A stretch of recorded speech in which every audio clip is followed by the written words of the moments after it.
I'm a big fan of Twitter. I'd still recommend people not sleep on Twitter.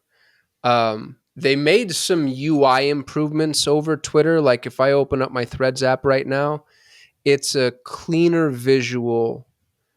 Um, I'd say it's a 20% cleaner visual. And what I mean by that is Twitter feels messy. So, especially looking at the mobile, there's just a lot going on between the avatar image, name, verification badge, your slug line, the all the little icons happening underneath.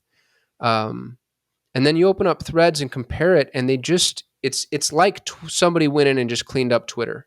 It's like Twitter had a CRO expert spend a day fixing things. Mm-hmm. They also allowed for more functionality. So, and it's funny too. It's just such a petulant move. Like Twitter has a 2-minute limit on videos. Threads has a 5-minute limit on videos, and Twitter has whatever its character limitation is. Threads is just a little bit longer, and so it's built to be a quote unquote Twitter killer.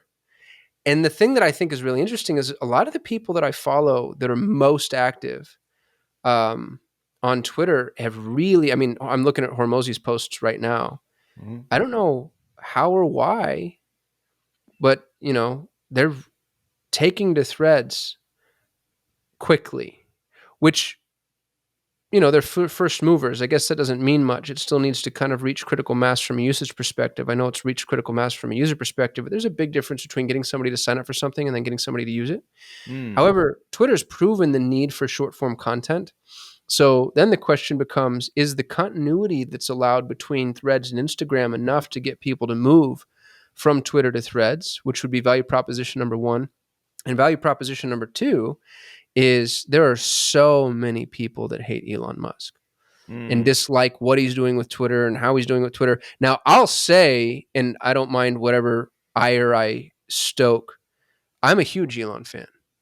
I think he's brilliant. I think he's done 5 impossible things. I think he's our generation's Edison, and I actually think Edison was something of a charlatan.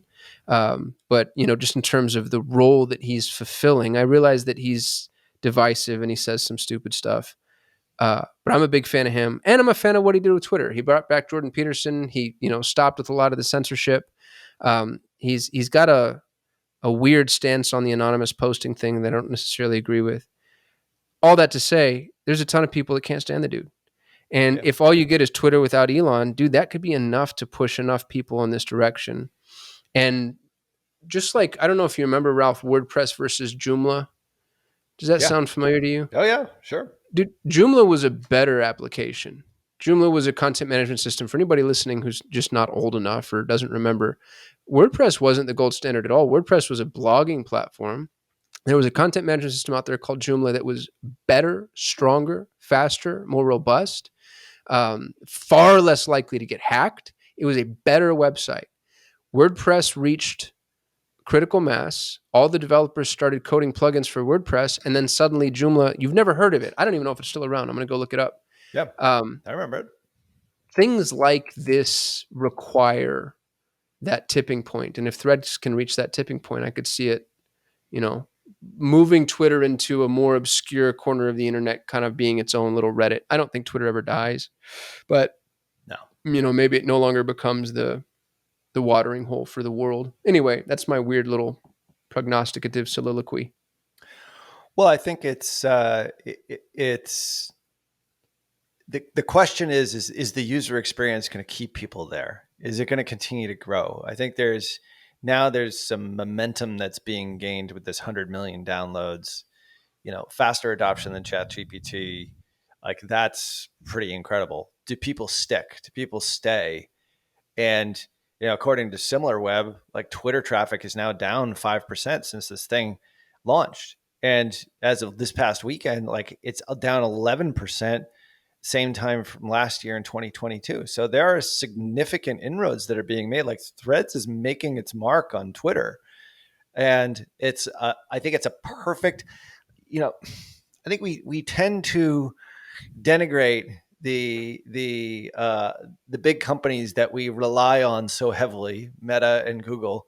And I think, especially on this podcast, because we're going to tell it like it is. And we know that there's people from Meta that do listen to this podcast. I think Zuckerberg did a crappy job handling everything through iOS 14. I think a lot of stuff that he's done in the past has been Wait, highly he suspect. handled things through iOS 14? He basically didn't, and I even have called for the fact that I think he should probably step down as CEO. But the point is I don't know as if that's necessarily the case. Like this was a stroke of genius. Like Well, dude, he did. How did he fly really under the good. radar with this? Like, you and I have our fingers to the pulse enough to where we should have I known. didn't even know I'm what was with you. happening. Yeah. I had somebody tweet at me because I read a Twitter thread every day. So I had some random person that I don't know tweet at me saying, hey, you should be using Threads. And I was like, what the hell is Threads? And lo and behold, here's this whole new social application that all of a sudden has 100 million people. Unbelievable. Like, how did they keep that secret? I guess it's like, that's the question that you're asking. Like, I don't know. Yeah. And did Zuckerberg know he was going to do this before he challenged Elon to the cage match? That's the real question. That's the real question. For those of you who don't know about that, date to be determined is what I understand. We've been sort of following but that. Dana White's he's gonna referee the two, and all proceeds go to charity. Sick. Who's your money on, Ralph? Let's take some bets here. I think I'm going to put my money on Zuck just because I think he's going to be wily and I think he's a little bit in better shape. Yeah, well, he does jiu-jitsu too, is what I read. What's that again? Yeah, he's been doing jiu-jitsu, right? Yeah, he's been posting. Yeah, so I think he's a little bit more of a badass than we give him credit for. Like everyone remembers him as the guy who testified before Congress and all the memes that became Zuck. Point is like he's still running. Like if you've invested in the Meta stock in the last 6 to 12 months, you're a very happy person right now, by the way. It's a very, very well. Is it way off its all-time high? Absolutely. It's like financially speaking, Meta's in a very good position right now. And this is like Threads. Threads is a say what you will about, they copycat everybody. Yeah, they do. Okay. I get it. Like, but they also see what's proven and what works, and they just throw their weight around for their 3 to 4 billion monthly active users, which also includes WhatsApp. We always forget WhatsApp, which has never been monetized, by the way. And like, there are so many people on this platform still to this day. Like, almost half the planet is on a Meta platform, which is crazy. Now, Google runs the internet. I get it. This isn't a Google Meta thing, but the point is like, as a social app, like they've done a pretty amazing job. And that's the reason why, the advertising side of the equation is like your customer lives there. We know that it's interruption marketing. You get Facebook and Google. And I know you had a great infographic we were going to show in our last record, which we're actually going to throw into the show notes. So like Facebook or Meta and Google are basically the internet right now. Maybe you want to show that graphic.